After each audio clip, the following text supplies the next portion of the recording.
ஒரு ஊரில் ஒரு பெரியவர் இருந்தார். அவர் ஒரு குரு. அவர் தொடர்ந்து தியான கூட்டங்கள் நடத்துவார். அந்த கூட்டத்தில் கலந்துக்கிறதுக்காக பல ஊர்கள்லேருந்து சீடர்கள் நிறைய பேர் வருவாங்க போவாங்க. ஒரு நாள் அங்கே கூட்டம் நடந்துக்கிட்டு இருக்குது. அந்த சமயத்தில் சீடர்களில் ஒருத்தன் என்னத்தையே திருடி விட்டான். மற்ற சீடர்கள் அதை கவனிச்சுட்டாங்க. இவன் ஆப்பிட்டுக்கிட்டான். கூட்டம் முடிஞ்ச பிற்பாடு இவன் திருடின விஷயத்தை அந்த பெரியவர்கிட்ட போய் சொன்னாங்களாம். அவர் கவனத்துக்கு கொண்டுகிட்டு போனாங்க. ஆனால் அவர் இதை காதிலே போட்டுக்கல, கண்டுக்கவே இல்லை. போய் சொன்ன சீடர்களுக்கெல்லாம் ஏமாத்தமாக போயிட்டுது. என்ன இது, இவ்வளவு தூரம் நாம் கண்டுபிடிச்சி போய் சொல்கிறோம், அவர் கண்டுக்கவே மாட்டேங்கிறாரே அப்படின்னு ஒரு மாதிரி ஆயிட்டாங்க. இருந்தாலும் அதை பற்றி ஒன்றுமே சொல்லிக்கல, பேசாமல் இருந்துட்டாங்க. கொஞ்ச நாள் ஆச்சு. அதே ஆள் மறுபடியும் ஒரு திருட்டில் மாட்டிக்கிட்டான். சீடர்கள் மறுபடியும் அந்த குருக்கிட்ட விஷயத்தை சொன்னாங்க. அவர் அப்பவும் வழக்கம் போல் சும்மாவே இருந்துட்டார். இவர் இப்படி இருக்கிறத பார்த்ததும் அந்த சீடர்களுக்கு கோபம் வந்துட்டுது. உடனே அந்த சீடர்கள்லாம் ஒன்று கூடி பேசினாங்களாம். எல்லாருமா சேர்ந்து ஒரு விண்ணப்பம் தயார் பண்ணாங்க. அதை குருநாதர்கிட்ட கொண்டுட்டு போய் கொடுத்தாங்க. அந்த விண்ணப்பத்தில் இவங்க என்ன எழுதியிருக்கிறாங்க தெரியுமா? குருநாதர் அவர்களே, உடனே திருடனவன் மீது சட்ட நடவடிக்கை எடுக்கணும். நீங்கள் அப்படி அவனை இங்கே சேர்க்கக்கூடாது. நீங்கள் சேர்த்திங்கன்னா நாங்கள் இங்கே இருக்கிறத பற்றி யோசிக்க ஆரம்பிச்சிருவோம். அவனை இந்த மடத்தை விட்டே துரத்தி பண்ணணும். நீங்கள் அவனை வெளியில் அனுப்புங்க, இல்லைன்னா நாங்கள் அத்தனை பேரும் வெளியில் போயிடுறோம். இப்படி தான் அந்த விண்ணப்பத்தில் எழுதியிருக்கிறாங்க. குரு அந்த விண்ணப்பத்தை வாங்கி படித்து பார்த்தார். அதுக்கப்புறம் அதை எழுதின அத்தனை பேரையும் கூப்பிட்டாரு. எல்லாரும் இப்படி வாங்கன்னாரு. வந்தாங்க. இப்படி என் எதிரில் உட்காருங்கன்னார். உட்காந்தாங்க. அப்புறம் சொன்னார், இதை பாருப்பா, நீங்கள் எல்லாரும் புத்திசாலிகள். உங்களுக்கு எது நல்லது எது கெட்டதுங்கிறது நல்லா தெரியும். நீங்கள் மேற்கொண்டு ஏதாவது படிக்கணும்னு நினச்சா வேறு எங்கே வேணும்னாலும் போகலாம். அதுக்கு நான் தடை சொல்ல மாட்டேன். ஆனால் உங்களால் குற்றம் சாட்டப்பட்ட அவன் இருக்கானே, அவன் எப்படின்னா அவனுக்கு எது நல்லது எது கெட்டதுங்கிறதெல்லாம் தெரியாது. அதனால தான் திருடுறான். நீங்கள் சொல்கிறது மாதிரி அவனை அடித்து துரத்தி விடுறோம்னு வச்சுங்க, அவனுக்கு எப்படி நல்லது கெட்டது தெரியும்? அவனுக்கு அதை யார் சொல்லி கொடுக்கறது? அதனால் இங்கேயே இருக்கட்டும், அதுதான் சரி. இதுக்காக நீங்கள் எல்லாரும் என்னை விட்டுட்டு போனாலும் சரி, அவனை நான் விரட்ட மாட்டேன் அப்படின்னு விட்டாரான். இவ்வளவையும் திருடனை அந்த சீடன் கேட்டுக்கிட்டே இருந்திருக்கான். அவன் கண்களில் கண்ணீர். அப்படியே எழுந்திரிச்சு வந்தான். குரு காலில் விழுந்தான்.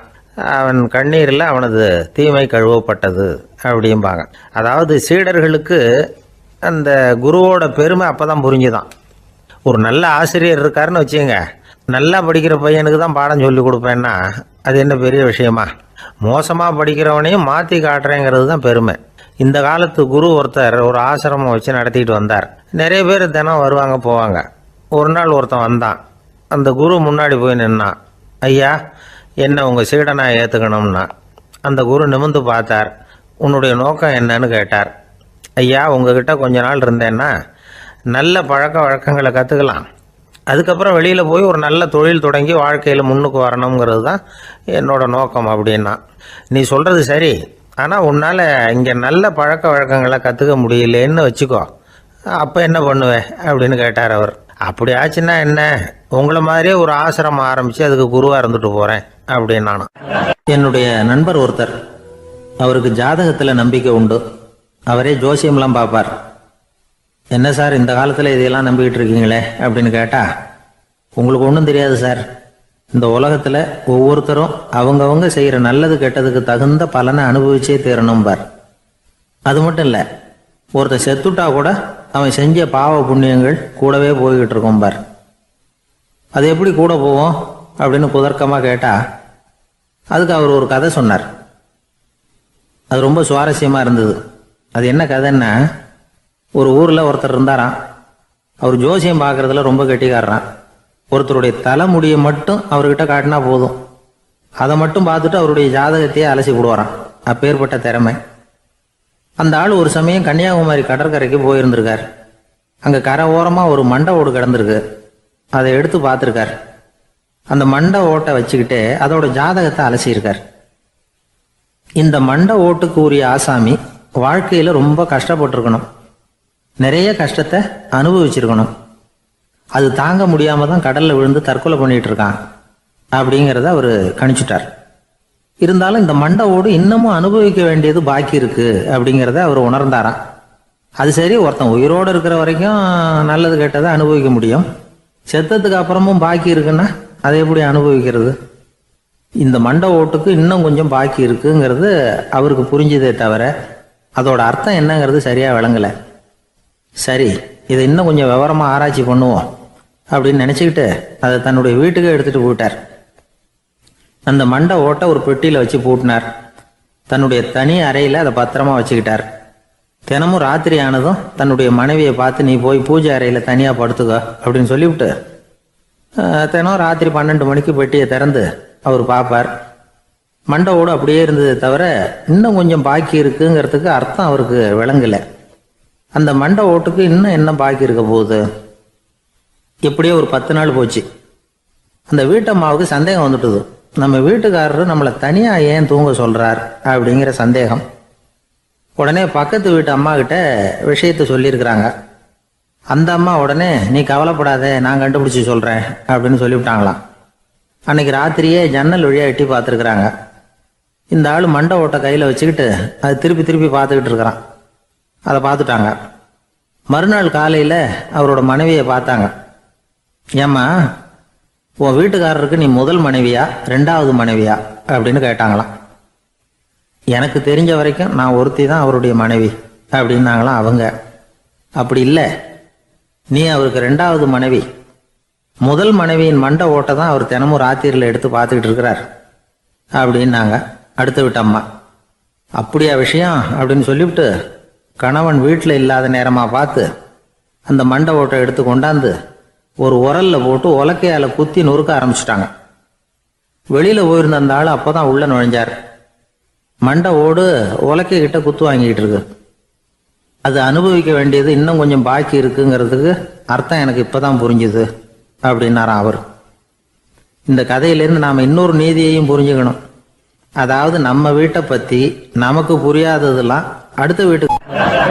ஒரு ஊரில் ஒரு ஆள் இருந்தான். நிறைய பணம் சேர்த்தான். அவனுக்கு சம்பாதிக்க தெரியுமே தவிர செலவு பண்ண தெரியாது. மகா கஞ்சன். காசை கையில் எடுக்கவும் மாட்டான். எடுத்தால் செலவு செய்ய வேண்டியிருக்குமே. அதனால் இப்படியே அவன் காலத்தை ஓட்டி விட்டான். வயசாயிட்டுது.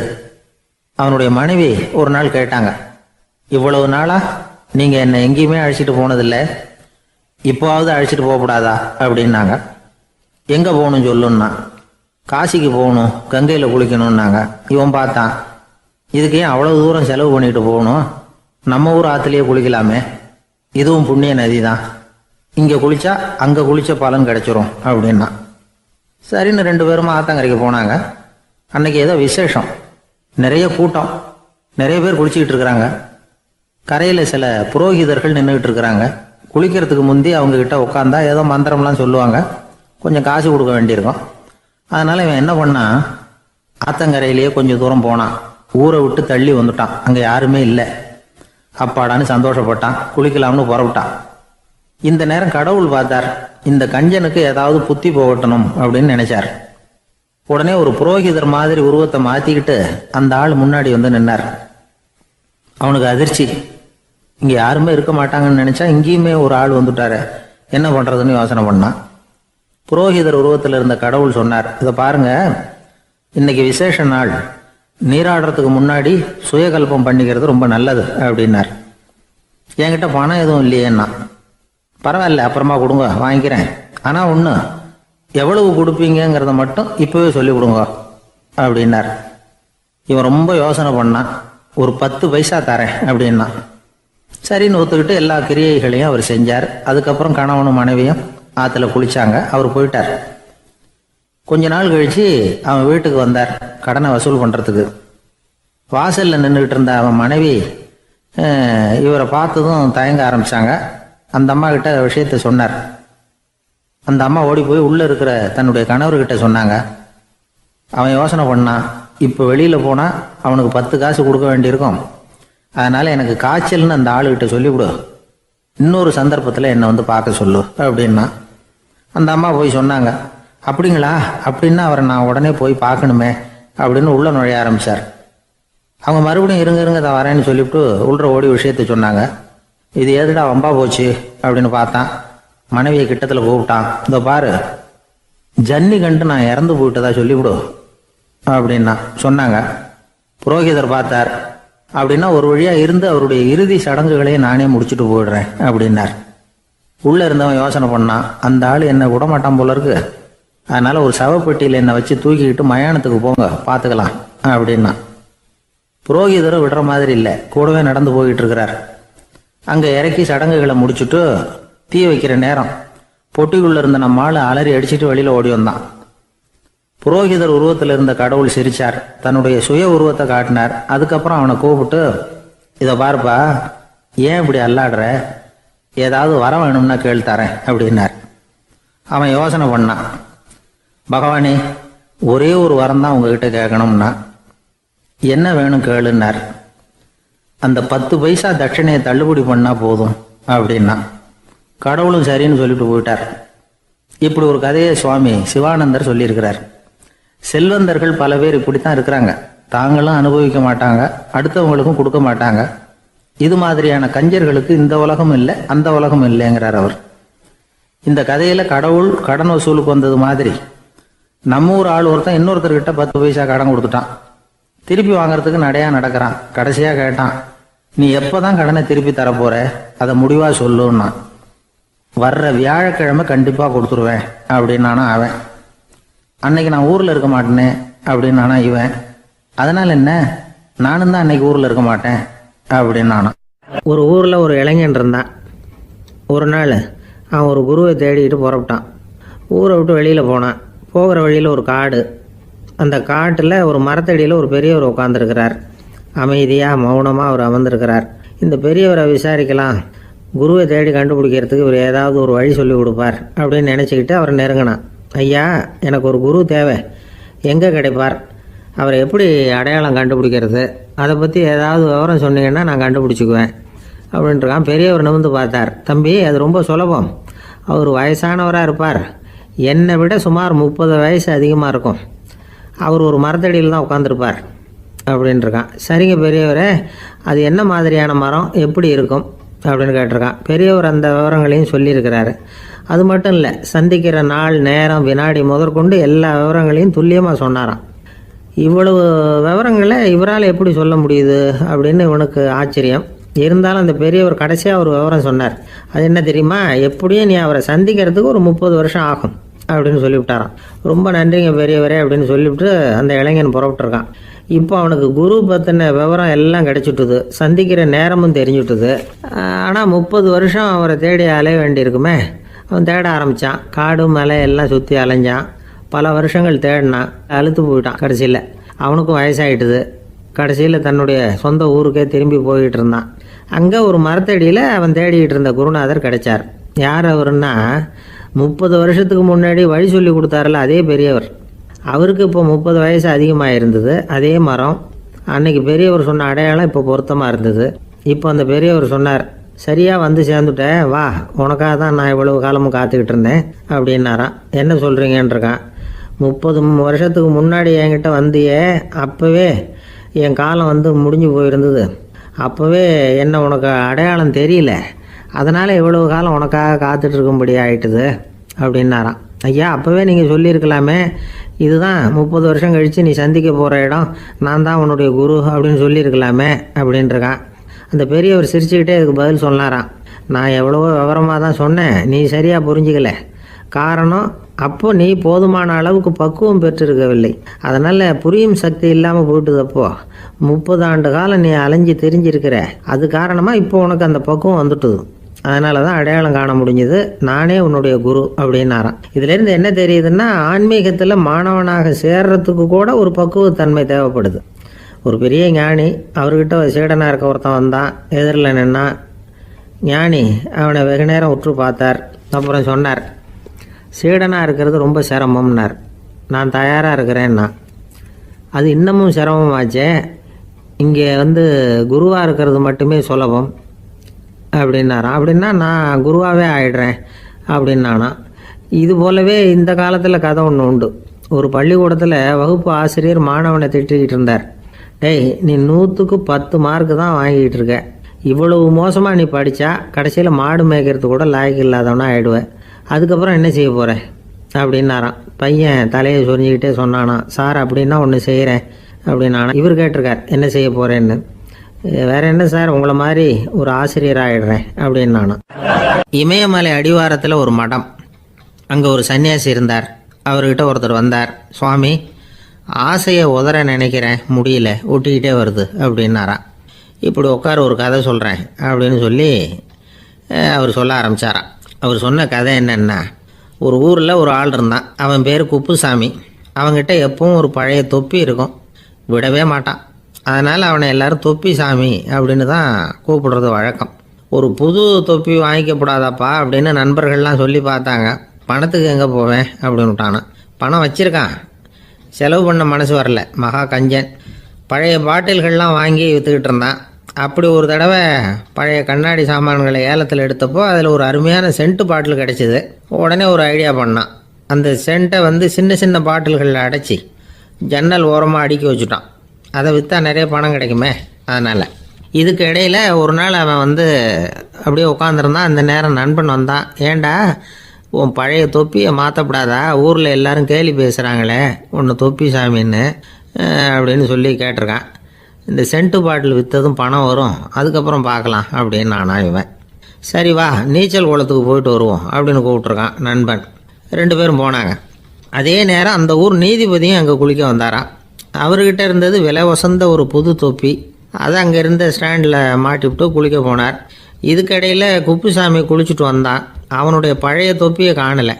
அந்த புது தொப்பியை பார்த்தா இது நண்பனுடைய வேலை தான் அப்படிங்கிறதாக புரிஞ்சுக்கிட்டு அதை எடுத்து மாட்டிகிட்டு வந்துட்டான்.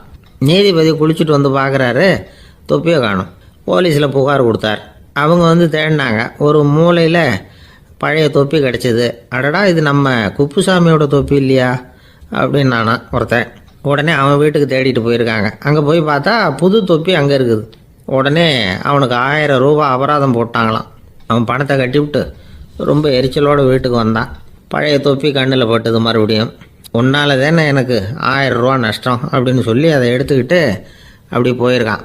அந்த ஊர் குளத்தில் வீசி எரிஞ்சிட்டு வந்துட்டான். அது மீன் பிடிக்கிற ஒருத்தன் கையில் சிக்கிச்சு.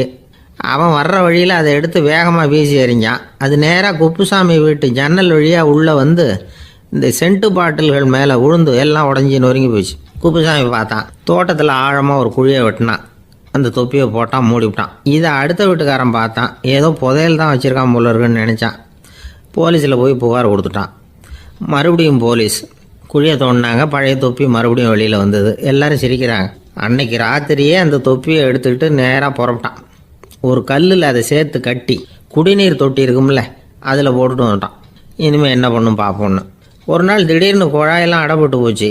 மாநகராட்சி அலுவலர்கள் என்னன்னு பார்த்தா அந்த பழைய தொப்பி குழாயை அடைச்சிக்கிட்டு இருக்குது. இது குப்புசாமியோட தொப்பிங்கிறது தான் எல்லாருக்கும் தெரியுமே. உடனே குடிநீரை பாழாக்கணத்துக்காக குப்புசாமிக்கு கோர்ட்டு 2500 ரூபா அபராதம் போட்டுவிட்டுது. அதையும் கட்டிவிட்டு வெளில வந்தான். கடைசியாக முடிவு பண்ணான். ஒரு நெருப்பு குச்சியை கிழிச்சான். தொப்பியை கொளுத்தினான். எரிஞ்சுது. எடுத்து வெளில எரிஞ்சான். கொஞ்ச நேரத்தில் தீ அணைப்பு படம் வந்துட்டுது. ஆமாம், இவன் எடுத்து எரிஞ்சது வெளியில் விழுந்து வீட்டு கூரையே பற்றிக்கிட்டு எரிய ஆரம்பிச்சுட்டுது. அவனோட பணத்தாசையும் அதோடு சேர்ந்து எரிஞ்சு போச்சான். இப்படி ஒரு கதை. இந்த கதையை சொல்லி முடித்தார் அந்த இமயமலை அடிவாரத்தில் இருந்த சன்னியாசி. இப்போ அந்த குப்புசாமி எங்கே இருக்கிறான்னு கேட்டார் எதிரில் இருந்தவர். இதோ உன் எதிரிலே இருக்கிறான், நான் தான் அந்த குப்புசாமி அப்படின்னாரான் அந்த சன்னியாசி. அந்த குப்புசாமி கிட்ட இருந்தது மாதிரி ஒரு பழைய தொப்பி நம்ம ஒவ்வொருத்தர்கிட்டையும் உண்டு. அதை எப்படி தொலைக்கிறதுன்னு தெரியாமல் தடுமாறிக்கிட்டு இருக்கிறோம். அது என்ன தொப்பிங்கிறீங்களா? அதுதான் நம்மை சூழ்ந்திருக்கிற மாயை அப்படிங்கிறார் சுவாமி சின்மயானந்தர். மெய்ஞானம் கிடைக்கிறப்போ மாயை எரிஞ்சு போகும் அப்படிங்கிறது அவருடைய கருத்து. நம்மால் ஒருத்தர் வேகமாக ஓடி வந்தார். காலில் மாட்டியிருந்த பழைய செருப்பு 2ஐயும் ஆவேசமாக தூக்கி ஒரு கிணத்துல போட்டுட்டு வெறுங்காலோடு நடந்து வந்துக்கிட்டு இருக்கிறார். ஏன் அப்படி பண்ணீங்க அப்படின்னு கேட்டோம். அந்த செருப்புக்கு சொந்தக்காரன் பின்னாடி வந்துக்கிட்டு இருக்கிறான், அதனால் அப்படி பண்ணேன் அப்படிங்கிறார் இவர். எனக்கு இது மட்டும்தான் சார் தெரியும், இதை தவிர வேறு எதுவும் தெரியாது அப்படின்னு சொல்லிக்கிட்டே காலம் தள்ளுறவங்க ரொம்ப பேர். அவங்கெல்லாம் கஷ்டப்பட வேண்டியிருக்கும். ஒருத்தர் தன்னுடைய தொழிலில் ரொம்ப கெட்டிக்காரராக இருக்கலாம். அதுக்காக எப்பவும் அதே ஞாபகத்தில் இருந்துக்கிட்டு உலகியல் அறிவு இல்லாமல் இருந்துடக்கூடாது, அது ஆபத்து. இதுக்காக நம்ம தாத்தா பாட்டிலாம் ஒரு கதை சொல்லுவாங்களே, கேள்விப்பட்டிருக்கீங்களா? ஒரு சமயம் ஒரு 4 பேர் சேர்ந்து வெளியூருக்கு பிரயாணம் போனாங்களாம். அந்த 4 பேர் எப்படி தெரியுமா? ஒருத்தர் வேதாந்தி, இன்னொருத்தர் சங்கீத வித்வான், 3வது ஆள் வைத்தியர், 4வது ஆள் ஜோசியர். இவங்க 4 பேரும் நண்பர்கள். அதனால் சேர்ந்து புறப்பட்டாங்க. வழியில் ஒரு ஊரில் தங்கினாங்க. இருட்டி போச்சு. அதனால் இன்றைக்கி ராத்திரி இங்கேயே தங்கி இருந்துட்டு நாளைக்கு புறப்படலாம் அப்படின்னு தீர்மானம் பண்ணாங்க. சாப்பாட்டுக்கு என்ன பண்ணுறது? அங்கேயே கடத்தெருவுக்கு போய் சாமான்லாம் வாங்கியாந்து சமைச்சு சாப்பிட்லாம்னு முடிவு பண்ணாங்க. 4 பேர் இருக்கிறதுனால ஆளுக்கு ஒரு காரியமாக செய்யலாம் அப்படின்னு வேலையை பிரிச்சுக்கிட்டாங்க. வைத்தியர் கரிகாய் வாங்க போனார். வேதாந்தி எண்ணெய் வாங்க போனார். ஜோசியர் பலசரக்கு வாங்க போனார். சங்கீத வித்வானுக்கு சமைக்கிற வேலை. எல்லாம் சரி. ஆனால் நடந்தது என்ன தெரியுமா? கடைத்தெருவுக்கு காய்கறி வாங்க போனார்ல வைத்தியர். அங்கே போய் மார்க்கெட்டில் பார்த்தார். ஒவ்வொரு கரிகாயாக எடுத்து பார்த்தார். இது பித்தம், உடம்புக்கு ஒத்துக்காது. இது வாயு, உடம்பு ஒத்துக்காது அப்படின்னு ஒவ்வொன்றா தள்ளினார். கடைசியில் ஒன்றுமே தேரல. வெறுங்கையோடு திரும்பி வந்துக்கிட்டு இருக்கிறார். எண்ணெய் வாங்க போனார் வேதாந்தி. அவர் ஒரு தொன்னையில் எண்ணெயை வாங்கினார். பேசாமல் அதை எடுத்துகிட்டு வர வேண்டியது தானே, முடியல. அவருடைய வேதாந்த மூளை சிந்திக்க ஆரம்பிச்சுட்டுது. இந்த தொன்னைக்கு எண்ணெய் ஆதாரமா அல்லது எண்ணெய்க்கு தொன்னை ஆதாரமா அப்படிங்கிற ஆராய்ச்சியில் இறங்கினார். என்னாச்சு தெரியுமா? அப்படி கவுத்து பார்த்தார். வாங்கின எண்ணெய் பூராவையும் வழியில் கொட்டிவிட்டு வெறும் தொன்னையோடு சேர்ந்தார். பலசரக்கு வாங்க போனார் ஜோசியர். அவர் ஒரு வழியில் பார்த்தாரு. வழியில் வந்தவங்களெல்லாம் அங்கங்கே ஒரு மரத்தடியில் உட்கார வச்சு அவங்களுக்கெல்லாம் ஆர்வம் சொல்ல ஆரம்பிச்சிட்டார். அப்படி ஒவ்வொருத்தராக சொல்லி முடிச்சுட்டு கடத்தருக்கு போய் சேர்ந்தார். இவர் அங்கே போய் சேர்றதுக்குள்ளே ரொம்ப நேரம் ஆகிட்டுது. கடையெல்லாம் பூட்டி விட்டு போயிட்டாங்க. என்ன செய்கிறது? அவரும் வெறுங்கையோடு திரும்பி சேர்ந்தார். சரி, இவங்க கதை தான் இப்படி ஆச்சு. அங்கே சமைக்கிறதுக்காக உட்காந்துருந்தார் சங்கீத வித்வான். அவர் கதை என்னாச்சு தெரியுமா? அங்கே அவர் அடுப்பை பற்ற வச்சு ஒலையை கொதிக்க வச்சார். அதாவது ஒரு பானையில் தண்ணியை ஊற்றி அடுப்பில் வச்சார். அது கொதிக்க ஆரம்பிச்சிது. தண்ணி கொதிக்கிற சத்தம் இருக்குதுல்ல, அது இவருக்கு தாளம் போடுறது மாதிரி இருந்தது. ஒரே குஷி. பாட ஆரம்பிச்சிட்டார். பாடிக்கிட்டே உற்சாகமாக கையில் இருந்த கரண்டியால் அந்த பானையில் தட்டினார். தாளம் போடுறதா நினச்சிக்கிட்டு. அவ்வளவுதான், பானை பட்டுன்னு உடஞ்சி போச்சு. தலையில் கையை வச்சுக்கிட்டு அவரும் உட்காந்துட்டார். எந்த தொழில் தெரிஞ்சாலும் சரி, அதை புத்திசாலித்தனமாக பயன்படுத்த தெரியலன்னா ஆபத்து தான். அதுக்காக தான் இந்த கதை. ஒரு பஸ்ஸு டிரைவர் ரொம்ப கெட்டிக்காரரு. பஸ்ஸை ரொம்ப திறமையாக ஆபத்து இல்லாமல் ஓட்டினதுக்காக பரிசுலாம் வாங்கினவர். அவரே ஒரு படகு ஓட்டுறதுக்காக அழைச்சிட்டு போயிருக்கிறாங்க. மோட்டார் படகு. அதையும் ரொம்ப திறமையாக தான் ஓட்டிகிட்டு போயிருக்கிறாரு. நடுக்கடலில் போனதும் படகு நின்று போச்சு. மோட்டாரில் ஏதோ கோளாறு. என்ன செய்யலாம் அப்படின்னு அந்த டிரைவரை கேட்டிருக்கிறாங்க படகுல இருந்தவங்கெல்லாம். அப்போ அவர் சொன்னாராம், கவலைப்படாதீங்க, ஒன்றும் பிரச்சனை இல்லை, எல்லாரும் கொஞ்சம் கீழே இறங்கி பின்னாடி தள்ளுங்க, மோட்டார் ஸ்டார்ட் ஆகிடும் அப்படின்னாராம். சங்கீத வித்வான்களில் பல வகை உண்டு. சில குறிப்பிட்ட ராகங்களை பாடுறதில் அவங்களுக்கு பெருமை வர்றது உண்டு. ஆனால் ஒருத்தர் இருந்தார், அவரால் ஒரு ராகத்துக்கே பெருமை வந்தது. அந்த ராகத்தை அவர் வாசித்து கேட்கணும் அப்படின்னு சொல்லுவாங்க. அது என்ன ராகம்னா தோடி ராகம். சரி, அந்த வித்வான் யாருன்னா அவர் தான் திருவாவடுதுறை ராஜரத்னம் பிள்ளை. பேராசிரியர் கல்கி ஒரு சமயம் தம்முடைய பத்திரிகையில் எழுதினாராம். அதை அப்படியே படிக்கிறேன் கேளுங்களேன். ஆகா, ஸ்ரீ ராஜரத்னம் பிள்ளையின் தோடி ஆலாபனையை முதலில் கேட்டபோது அவருடைய கற்பனையை விட்டு தள்ளுங்கள். நம்முடைய மனதில் என்னென்ன இன்பமயமான கற்பனைகள் எல்லாம் உதித்தன. குழந்தை தாயிடம் கொஞ்சம் குரலை கேட்டோம். அன்னை குழந்தையிடம் கொஞ்சம் குரலை கேட்டோம். ரதியும் மன்மதனும் பேசிக்கொண்ட காதல் மொழிகளை கேட்டோம். முருகன் சிவபெருமான் செவிகுளிர மொழிந்த உபதேசத்தை கேட்டோம். கலைமகள் கவிஞனுக்கு அருளிய ஆசி மொழிகளை கேட்டோம். நாரத முனிவருடைய தம்பூரா சுருதியை கேட்டோம். ராவணன் தன் எலும்பை ஒடித்து வீணையாகச் செய்து வாசித்த கானத்தை கேட்டோம். கானப் பறவைகளின் கலகல ஒலியை கேட்டோம். கோலக் குயில்களின் குரல் இனிமையை கேட்டோம். இப்படிலாம் பேராசிரியர் கல்கி விமர்சனம் எழுதியிருக்கிறார். திருவாவடுதுறை ராஜரத்னம் பிள்ளை அவர்களுடைய வாசிப்பை கேட்டுட்டு டி.என். ராஜரத்னம் பிள்ளை இறந்து போனார். அப்போ கவிஞர் கண்ணதாசன் எழுதினார், செவியனில் ஓடி எங்கள் சிந்தையில் ஓடி இந்த புவியெல்லாம் ஓடி நின்பார் பொங்கிய தோடி வேறிங்கு எவரிடம் போகும் ஐய இனி அதை காப்பார் யாவர் அவிந்தனின் சடலத்தோடே அவிந்தது தோடிதானும் அப்படின்னு எழுதினாராம். அந்த அளவுக்கு அவருடைய தோடியை ரசித்தவர்கள் உண்டு. அதே மாதிரி தோடின்னா என்னன்னு தெரியாமலே அவரை ரசித்தவங்களும் அந்த காலத்தில் உண்டு. அதாவது ஒரு பெரிய சபையில் இவர் வாசிச்சுக்கிட்டு இருக்கிறார். பாதியில் ஒரு பெரிய மனுஷன் உள்ளே வந்தார்.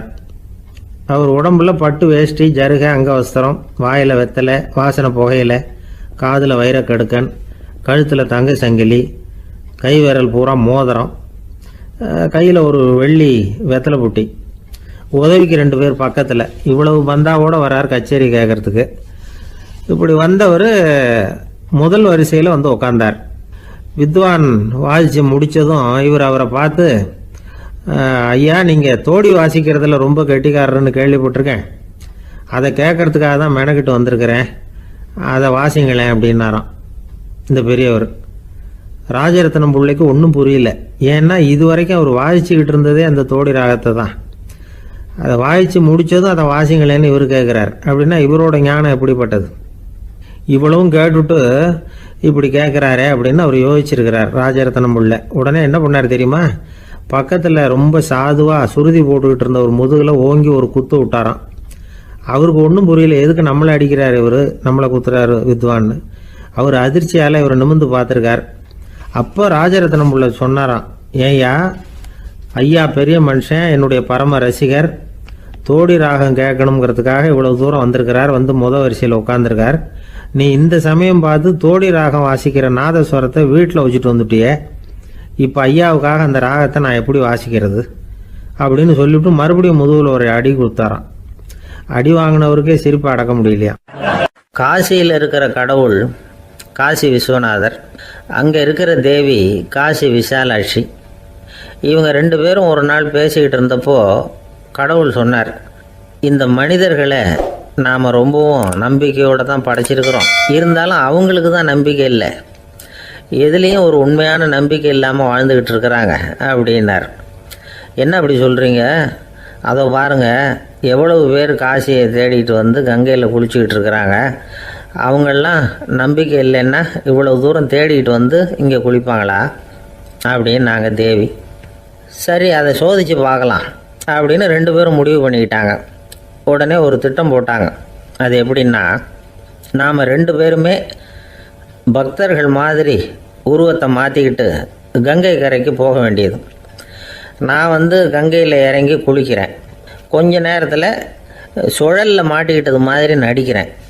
நீ உடனே கரையிலேருந்து சத்தம் போடும், என்னோடய வீட்டுக்காரரை யாராவது காப்பாற்றுங்களேன்னு சத்தம் போடும். அதோடு இன்னொன்று சொல்லு, யாராவது ஒரு புண்ணிய ஆத்மா அவர்கிட்ட போய் அவருடைய முடியை பிடிச்சி இழுக்கணும், அப்படி ஒரு சாபம் இருக்குது எங்களுக்கு. புண்ணிய ஆத்மா, அதாவது எந்த பாவமும் செய்யாத இல்லாத ஒருத்தர் தான் அவரை காப்பாற்ற முடியும். அப்படிப்பட்டவங்க யாராவது வெள்ளத்தில் குதித்து என்னுடைய கணவரை காப்பாற்றுங்கோ அப்படின்னு நீ சத்தம் போடு, கூச்சல் போடு, என்ன நடக்குதுன்னு பார்க்கலாம் அப்படின்னார் கடவுள். சரின்னு சொல்லி 2 பேருமா சாதாரண பக்தர்கள் மாதிரி கங்கை கரைக்கு வந்து சேர்ந்தாங்க. அவர் இறங்கி குளித்தார். திட்டம் போட்டது மாதிரியே சுழலில் மாட்டிக்கிட்டது மாதிரி கத்துனார். கரையில் இருந்த அந்த அம்மா, ஐயோ என் கணவரை காப்பாற்றுங்களேன், யாராவது காப்பாற்றுங்களேன்னு கத்துனாங்க. பல பேர் ஓடி வந்தாங்க. உடனே இவங்க, பாவம் இல்லாத புண்ணிய ஆத்மா ஒருத்தரால் தான் என்னுடைய கணவர் காப்பாற்றப்படணுங்கிறது விதி, அப்படி ஒரு சாபம் இருக்குது, அதனால் புண்ணிய ஆத்மா யாராவது அவர்கிட்ட போய் அவர் முடியை பிடிச்சி தூக்கினா அவரை காப்பாற்றி விடலாம் அப்படின்னாங்க. இவங்க இப்படி சொன்னதும் எல்லோரும் திகைச்சு போய் நின்றுட்டாங்க. ஒவ்வொருத்தருக்கும் அவங்க செஞ்ச பாவம்லாம் ஒவ்வொன்றா ஞாபகத்துக்கு வர ஆரம்பிச்சுட்டுது. சரி, இதுக்கு நாம் லாயக்கு இல்லை அப்படின்னு சொல்லி ஒதுங்கி போக ஆரம்பிச்சிட்டாங்க எல்லாம். இந்த சமயத்தில் யாரோ ஒருத்தர் வேகமாக ஓடி வந்தார், ஆற்றுல குதிச்சார். அவர்கிட்ட போனார், முடியை பிடிச்சார், தூக்கினார், அவரை காப்பாற்றி கரைக்கு கொண்டுட்டு வந்துட்டார். அப்படி காப்பாற்றின அந்த ஆளை இவங்க 2 பேரும் தனியாக கூப்பிட்டுக்கிட்டு ஒரு மண்டபத்துக்கு வந்துட்டாங்க. வந்து விசாரிக்கிறாங்க. நீ யாரப்பா அப்படின்னு கேட்குறாங்க. ஏதும் தெரியாத மாதிரி, நான் இந்த ஊர் அன்ன சத்திரத்தில் வேலை செய்கிற ஒரு சமையல்காரன் அப்படிங்கிறார். நீ வந்து கங்கையில் குளிக்கிறது உண்டான்னு கேட்டிருக்காங்க. நான் இந்த ஊர்லேயே தான் இருக்கிறேன், இருந்தாலும் தினமும் கங்கையில் குளிக்கிறதில்ல, எப்பாவது ஒரு நாள் அங்கே குளிப்பேன் அப்படின்னார். கங்கையில் மூழ்கி எழுந்திரிச்சா பாவம்லாம் தொலையும்னு சொல்கிறாங்க. அப்படி இருக்கிறப்போ அங்கே இன்றைக்கி கங்கையில் குளிச்சுக்கிட்டு இருக்கிறவங்கெல்லாம் தங்களை வந்து புண்ணிய ஆத்மாவாக நினைக்கல. கங்கையில் குளிக்காத நீ உன்னை வந்து புண்ணிய ஆத்மாவாக நினச்சி என்னை காப்பாற்ற வந்திருக்கிற, அது எப்படி அப்படின்னு கேட்டார். அதுக்கு அந்த ஆள் சொல்கிறான், கங்கையில் குதித்ததுக்கு அப்புறம் தானே உங்களை காப்பாற்ற போகிறோம், அப்படி குதிக்கும் பொழுது என்னுடைய பாவம்லாம் போயிருக்கும்ல, நான் புண்ணிய ஆத்மாவாக ஆயிருப்பேனே, அதனால தான் துணிஞ்சு வந்து உங்களை காப்பாற்றினேன் அப்படின்னா. கடவுளும் தேவியும் அவனுக்கு வந்து காட்சி கொடுத்தாங்களாம். இப்படி ஒரு கதை உண்டு. அதாவது கங்கையில் குளிச்சுக்கிட்டு இருக்கிறவங்களுக்கே தங்களுடைய பாவம் போகுங்கிற நம்பிக்கை பரிபூர்ணமாக இல்லை. குளிக்காத ஒருத்தனுக்கு அந்த நம்பிக்கை இருந்தது. அதனால் அவனால் கடவுளை பார்க்க முடிஞ்சது. கடவுளை வந்து நாமளும் பார்க்க முடியுமா முடியாதா அப்படிங்கிற குழப்பம்லாம் நமக்கு வேண்டியதில்லை. நம்பிக்கையோடு வாழணுங்கிற உண்மையை மட்டும் இந்த கதையிலேருந்து புரிஞ்சுக்கிட்டால் போதும். ஏன்னா இந்த கதையை கேட்டுட்டு ஒரு நண்பன் குதர்க்கமாக ஒரு கேள்வி கேட்டான். ஏன் சார், கங்கையில் குளித்தா பாவம் போடும்னு சொல்கிறீங்களே, நான் எனக்கு வேண்டாத ஒருத்தனை அழைச்சிட்டு போய் கங்கையிலேயே தள்ளி விட்டுட்டு அதுக்கப்புறம் அங்கேயே முழுக்க போட்டுட்டு நான் செஞ்ச பாவத்தை வந்து அதுலேயே கழுவி விட்டுட்டு மறுபடியும் உங்ககிட்ட வந்துடுறேன்னு வச்சுக்கோங்க, நீங்கள் என்னை வந்து புண்ணிய ஆத்மான்னு ஏற்றுக்குவீங்களா?